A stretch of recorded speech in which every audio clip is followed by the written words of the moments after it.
Okay, so let's start with a simple example. Here I have loaded Snapseed, and this is the default user interface. Tap anywhere as said here to open a photo. Now I'll scroll down to my image here and choose maybe a photo from this folder. Okay, so let's, for example, choose one of those photos. I'll take this one.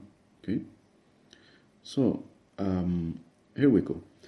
The basics of Snapseed is that you have the filters or the styles, predefined styles here. You can choose from the last edits, the edits that I made for the last photo, or choose one of those filters, just select and it will apply automatically to your picture.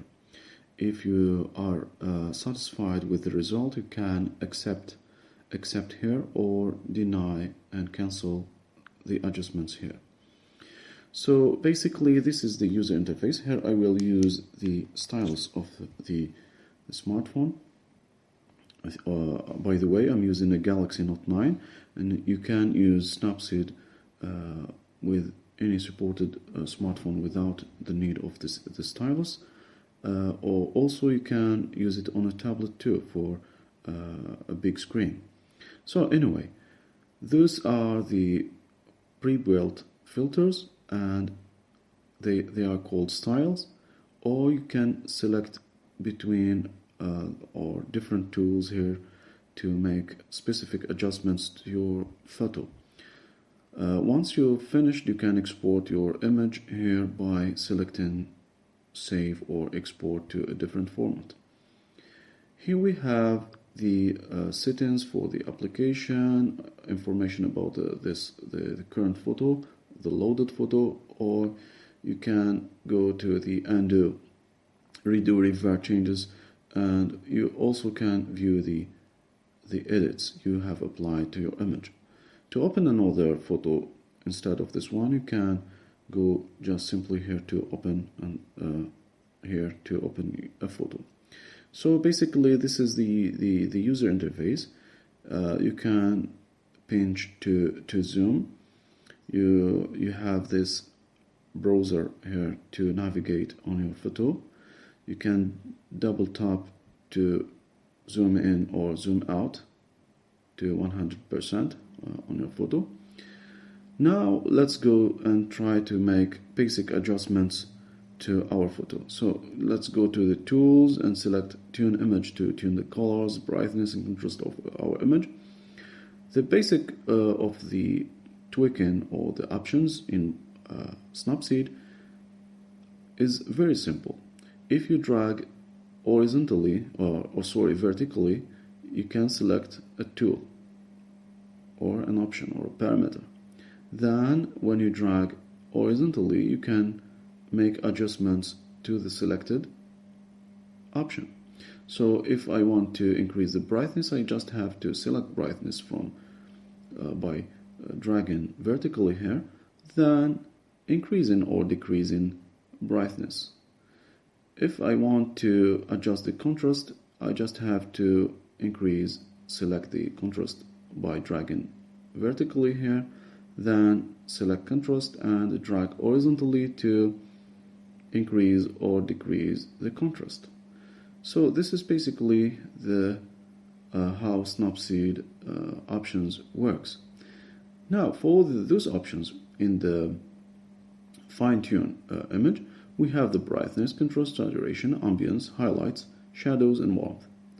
So the most, I think, that can the option that can make a big difference in your picture is the ambience. It will automatically adjust the highlights and the shadows, so you get an HDR looking colors and lighting. See? So increase it. But as you notice, the saturation has increased. We can decrease it back here in saturation, and this is up to you and to your taste. So I have decreased it a little bit. And for the highlights, you can reduce the highlights here and even tweak the shadows. So now I want to see or compare this result to my original image. To do so, you just have to tap here in the top right icon here. When you tap it or keep your finger on this, you will see that you revert, or it shows you your original picture. And when you remove your finger, it will switch to the current or applied filter. Now here at the bottom here, you can click and see that, or display all the parameters. And as we have seen, we just have to drag your finger vertically. You can also make auto adjustments. It will automatically suggest for you an adjustments for this image, but I don't like to use this often. Anyway, now you can apply or cancel those adjustments. So to apply, I will hit this icon here at the bottom right, and apply the adjustments. Now I want to add more details to my picture, and to do so I will go to the tools here and go to details. Then as said, you can select between the different parameters by dragging vertically, then drag horizontally to tweak those parameters. So I have increased the structure parameter, which plays on the local contrast to make the image more detailed and more clear. In the sharpen, it's a pixel-based filter which will increase the sharpness of our image. But as you can see, we have created some artifacts here, some banding effects. So to remove this, I will apply first here, then go back to reverts and view the edits. As you can see, we can see the original image here, then the tune image filter that we applied previously, and the details filter that we just applied, the last one.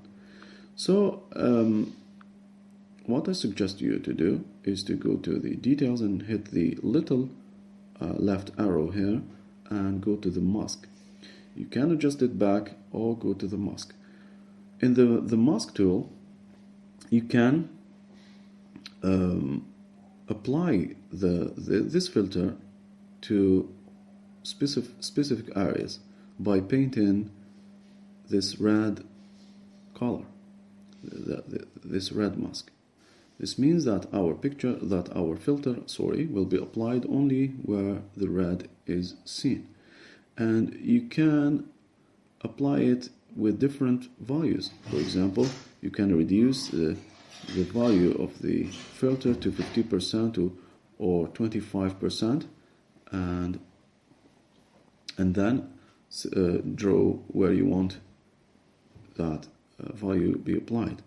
So anyway, I will just apply the filter here in the avoiding the sky as much as possible, and then see by clicking on the eye icon how the filter is applied, and to compare between the original and the applied filter, you can see the difference. Okay, now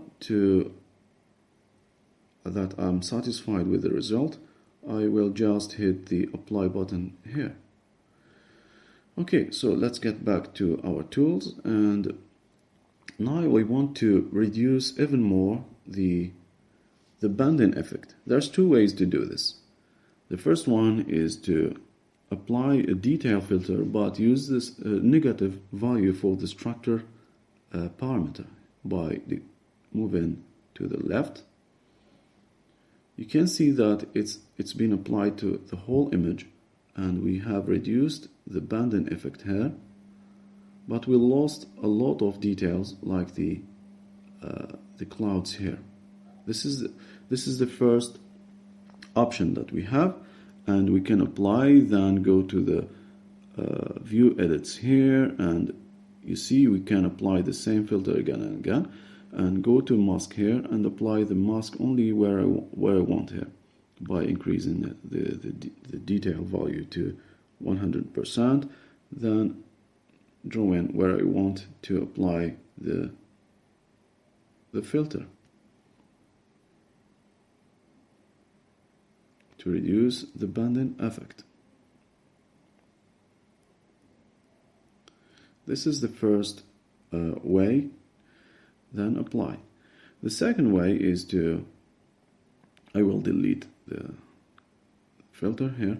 The second way is to use the selective tool.